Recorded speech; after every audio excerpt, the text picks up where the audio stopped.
Hello students, good morning. कैसे आप सभी? आई होप कि सभी अच्छे होंगे। तो हम लोग जो अपने चैप्टर जो कि सेल स्ट्रक्चर एंड फंक्शन है उसको स्टार्ट किया था और काफ़ी कुछ इसके बारे में पढ़ भी लिया था। हमने जब इंट्रोडक्शन पढ़ा था तब हमने सेल स्ट्रक्चर के बारे में भी देखा था। तो आज जो है हम लोग अलग अलग करके human cell and plant cell को देखते हैं, ठीक है। तो इसके बेसिक स्ट्रक्चर को पहले जो हमने देखा था उसके एक बार रिवाइज कर लेते, फिर अलग अलग करके हम लोग सबको पढ़ेंगे, सेल ऑर्गेनल को पढ़ेंगे, ठीक है। तो चलिए हम लोग अपने सेशन को स्टार्ट करते हैं। तो देखिए, सबसे पहले हमने क्या किया था, एक स्ट्रक्चर लिया था जो कि हमारे ह्यूमन सेल बोल रहे या फिर एनिमल सेल का होता है वो, और उसके स्ट्रक्चर के अंदर जो जो ऑर्गेनल्स पाए जाते हैं उसके बारे में हमने थोड़ा थोड़ा जानकारी लिया था। तो आज उसको थोड़ा सा हम लोग रिवाइज कर लेते हैं, ठीक है। तो इस पिक्चर को मैं थोड़ा सा बड़ा कर लेता हूँ, फिर हम लोग इसको स्टडी करते हैं, ठीक है। देखिए,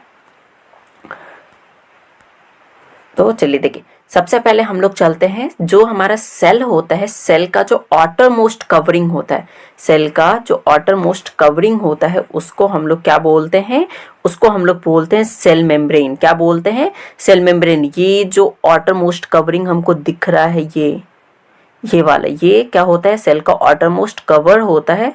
इसी को हम लोग क्या बोलते हैं, इसी को हम लोग बोलते हैं सेल मेम्ब्रेन, जो कि क्या करता है, सेल को एक शेप एंड साइज देने का काम करता है, साथ ही साथ ये सेल को प्रोटेक्शन देने का भी काम करता है। तो ये काम किसका होता है? सेल मेम्ब्रेन का। किसका होता है? सेल मेम्ब्रेन का। तो बेसिकली सेल जो होते हैं वो 3 बेसिक स्ट्रक्चर्स में बटे होते हैं, तो उसमें एक होता है सेल मेम्ब्रेन भी, जिसके बारे में हम आगे भी पढ़ेंगे, लेकिन यहाँ भी हम लोग पढ़ रहे हैं, ठीक है। सबसे पहले क्या होता है, सेल मेम्ब्रेन, जो कि ऑटरमोस्ट कवरिंग होता है किसका? सेल का, ठीक है। ये क्या करता है, तो इसका काम क्या होता है? फर्स्ट ऑफ ऑल तो ये तो सेल को क्या करता है, प्रोटेक्शन दे देता है। एंड सेकेंड थिंग्स कि सेल को एक शेप एंड साइज में कंस्ट्रक्ट करता है। Got it. अब हम लोग चलते हैं अपने सेकेंड ऑर्गेनल के पास, ठीक है। तो हमारे जो सेकेंड ऑर्गेनल से इंपॉर्टेंट वो है न्यूक्लियस। क्या है? न्यूक्लियस। याद रखिएगा, न्यूक्लियस। ये अब होता कहाँ है, तो ये बिल्कुल ही सेंटर में होता है। ये जो दिख रहा है आपको, ये क्या है, हमारा न्यूक्लियस है। अब इसका काम क्या होता है? बेसिकली इसका काम होता है मेंटेनेंस का। क्या काम होता है? मेंटेनेंस। सारे कुछ को मेंटेन करना, सारे कामों को करवाने का ऑर्डर देना, ये किसका होता है? न्यूक्लियस का होता है। जैसे हमारे अंदर ब्रेन होता है और ब्रेन ही क्या करता है, हमारे जितने भी ऑर्गन्स होते हैं उसको फंक्शंस करवाने में हेल्प करता है। ठीक इसी तरीके से इसके अंदर जो ये डिफरेंट डिफरेंट ऑर्गेनल्स पाए जाते हैं उसको अच्छे से वर्क कराने की जिम्मेदारी किसकी होती है? न्यूक्लियस की होती है। इसमें डीएनए, आरएनए, जीन्स वगैरह भी प्रेजेंट होते हैं, ठीक है। इतना समझ में आ गया। अब हम लोग थर्ड पे चलते हैं, जो कि है हमारा न्यूक्लियोप्लाज्म। क्या है? न्यूक्लियोप्लाज्म। अब ये कहाँ पे होता है, तो ये जो रेड रेड कलर का दिख रहा है न्यूक्लियस के अंदर, जो ये जो रेड रेड कलर का दिख रहा है, ये जिसको मैं ब्लू कलर करते जा रहा हूँ, ये बेसिकली क्या होता है, ये होता है न्यूक्लियोप्लाज्म। क्या होता है? न्यूक्लियोप्लाज्म। अब इसका काम क्या होता है, तो ये न्यूक्लियस को अलाइव रखने में हेल्प करता है। क्या काम करता है? न्यूक्लियस को अलाइव रखने में हेल्प कौन करता है, तो वो करता है न्यूक्लियोप्लाज्म। Got it. अब हम लोग चलते हैं एक और इम्पॉर्टेंट स्ट्रक्चर की ओर, जो कि है हमारा साइटोप्लाज्म। क्या है? साइटोप्लाज्म। नेक्स्ट क्या है? साइटोप्लाज्म। अब ये साइटोप्लाज्म होता किधर है, तो ये जो सेल के अंदर जो येलो येलो कलर का हमको सेमी फ्लूइड लिक्विड दिख रहा है, ठीक है। ये येलो येलो कलर जो दिख रहा है ये बेसिकली एक सेमी फ्लूइड लिक्विड होता है। यही होता है हमारा साइटोप्लाज्म। क्या होता है? साइटोप्लाज्म। अब ये साइटोप्लाज्म क्या करता है, सारे के सारे ऑर्गेनल्स को अलाइव रखने का काम करता है एंड इसको अच्छे से एक जगह पे रखने का काम करता है। अगर इसको, इस साइटोप्लाज्म को हम लोग इस सेल से निकाल दें तब क्या होगा, तो देखिए, जैसे एक एग्जाम्पल से समझिए कि हमारे पास एक बकेट है, उस बकेट में हम लोग बहुत सारे जो है ना डिस्को, ग्लास को, कटोरी वगैरह को सबको उसमें डाल दे रहे हैं और लेके उसको चल रहे हैं, तो सारे एक दूसरे से टकराएंगे। तो ठीक इसी तरीके से हमारा सेल भी क्या है, एक बैग की तरह है जिसमें पूरे के पूरे सेल ऑर्गेनल्स रहते हैं। अब हम जहाँ भी चलते हैं, कूदते हैं, जंपिंग करते हैं, रन करते हैं, तो इसमें ये सेल ऑर्गेनल्स आपस में क्या होते जाएंगे, अट्रैक्ट अट्रैक्शन होते जाएगा इसमें, ये एक दूसरे से क्या होते जाएंगे, इनके बीच ग्रेविटेशन आता जाएगा, जिसके कारण से ये फ्रैक्शन के कारण से क्या हो सकते हैं, फट सकते हैं। अगर इसी में एक मौजूद होता है लाइसोसोम, अगर वो फट गया तो पूरे के पूरे सेल को नष्ट कर सकता है। तो इसको, इस पूरे सेल ऑर्गेनल्स को अलाइव रखने का एंड इसको अपने प्लेस पे रखने का काम किसका होता है, तो वो होता है साइटोप्लाज्म का। Got it. अब हम लोग चलते हैं अपने नेक्स्ट सेल ऑर्गेनल्स के पास, ठीक है। तो पहले मैं एक बार इसको क्लियर कर दे रहा हूँ, फिर हम लोग आगे की ओर बढ़ते हैं, ठीक है।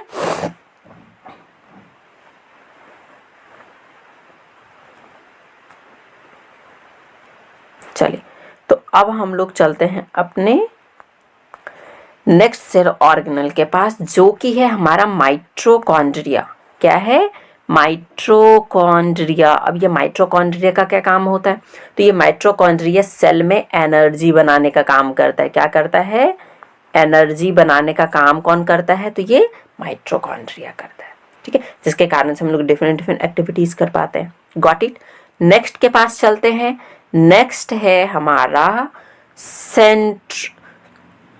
अच्छा एक सेकेंड, इसको पढ़ने से पहले हम लोग, अच्छा चलिए इसको पढ़ लेते हैं। ये है हमारा सेंट्रोसोम। क्या है, सेंट्रोसोम। अब ये सेंट्रोसोम का क्या काम होता है, सेंट्रोसोम का काम होता है सेल डिवीजन का। क्या काम होता है, सेल डिवीजन का। सेल डिवीजन का काम सेंट्रोसोम का। अब जैसे हम लोग कहीं पे लड़ाई पीट कर लेते हैं, हमको कहीं पे चोट ही लग जाता है, तो इससे हो सकता है कि हमारा सेल डेड हो जाए, ठीक है। तो वहां पे न्यू सेल बनाने का काम कौन करेगा, ये सेंट्रोसोम करेगा। Got it. नेक्स्ट पे चलते हैं। नेक्स्ट है हमारा गोल्जी अपीयरेंस। क्या है, गोल्जी अपीयरेंस, ये मैंने बताया था, ये ट्रैफिक के रूप में काम करता है, साथ ही साथ जो ट्रांसपोर्टेशन होता है वो उसका भी काम कौन करता है, ये जो गोल्जी अपीयरेंस है वही करता है, ठीक है। अब इसमें एनर्जी बना, इसको कहाँ से कहाँ तक ट्रांसफर करना है, ये काम कौन करेगा, गोल्जी अपीयरेंस करेगा। Got it. अब हम लोग नेक्स्ट चलते हैं अपने नेक्स्ट ऑर्गेनल के पास, जो कि है हमारा ER। इसको याद क्या रखना है, ER, जिसका फुल फॉर्म होता है एंडोप्लाज्मिक रेटिकुलम। क्या होता है, एंडोप्लाज्मिक रेटिकुलम। एंड इस एंडोप्लाज्मिक रेटिकुलम के होते हैं 2 पार्ट। ये हो गया हमारा फर्स्ट पार्ट एंड ये हो गया हमारा सेकेंड पार्ट। फर्स्ट को बोलते हैं rough endoplasmic reticulum, RER, and second को बोलते हैं स्मूथ एंडोप्लाज्मिक रेटिकुलम, SER। अब डिफरेंस क्या होता है, जो ये रफ वाले होते हैं इस पे जो है ना बिंदु बिंदु आकार का जो ना ये गोला गोला आकृति का संरचना पाया जाता है, ठीक है। ये कुछ इस तरीके से, ये इसको हम लोग बोलते हैं राइबोसोम। क्या बोलते हैं, राइबोसोम, ठीक। नेक्स्ट जो स्मूथ वाला होता है उस पे फैट पाए जाते हैं, इसके कारण से ये क्या होता है, स्मूथ होता है।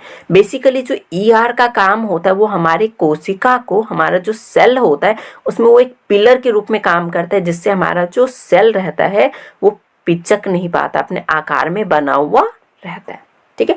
अब बेसिकली राइबोसोम जो होता है, यहाँ पे जो राइबोसोम दिखाया गया, इस राइबोसोम का काम होता है प्रोटीन सिंथेसाइज करना, ठीक है। समझ में आ गया, इसका काम क्या होता है, प्रोटीन को सिंथेसाइज करना। देखिए यहाँ पे अलग अलग दिखाया गया, ये जो ग्रीन कलर से दिखाया गया है, ये ग्रीन कलर से जो दिखाया गया, ये हमारा क्या है, ये हमारा RER है। क्या है, RER है। एंड ये जो कुछ अलग कलर से दिखाया गया है, हम लोग बोल सकते हैं स्काई कलर से जो दिखाया गया है, ये क्या है हमारा, तो SER है, ठीक है। गॉट इट, इतना समझ में आ गया। अब हम लोग नेक्स्ट के पास चलते हैं, जो कि नेक्स्ट है हमारा, एक सेकेंड रुकिए,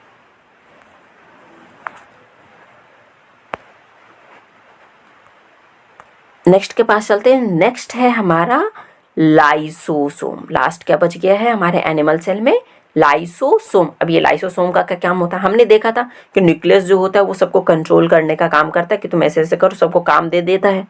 अब अगर कोई अच्छे से काम ना करे तो उसको पनिश करने का काम कौन करता है, तो ये करता है लाइसोसोम। कौन करेगा, लाइसोसोम, ठीक है।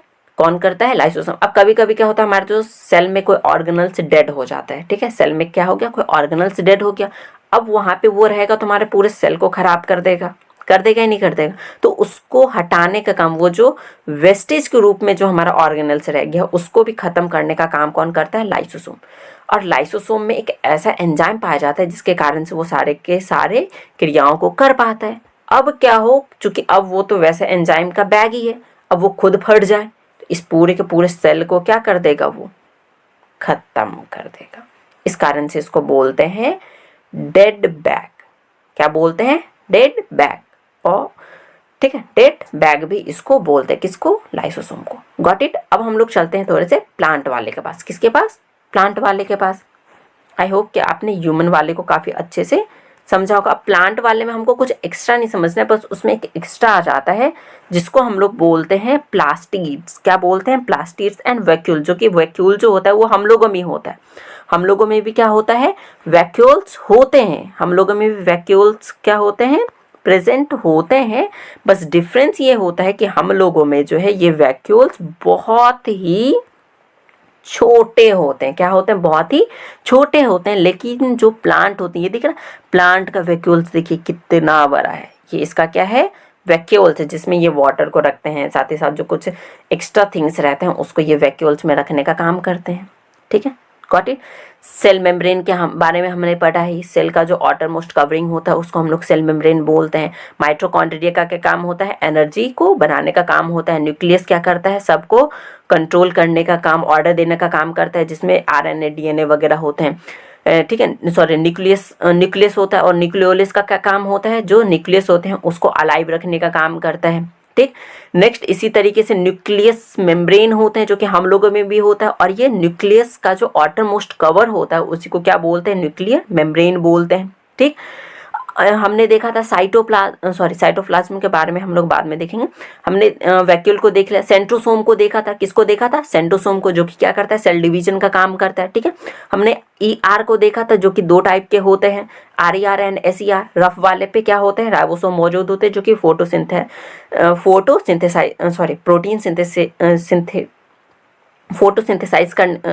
प्रोटीन सिंथेसाइज करने का काम करता है।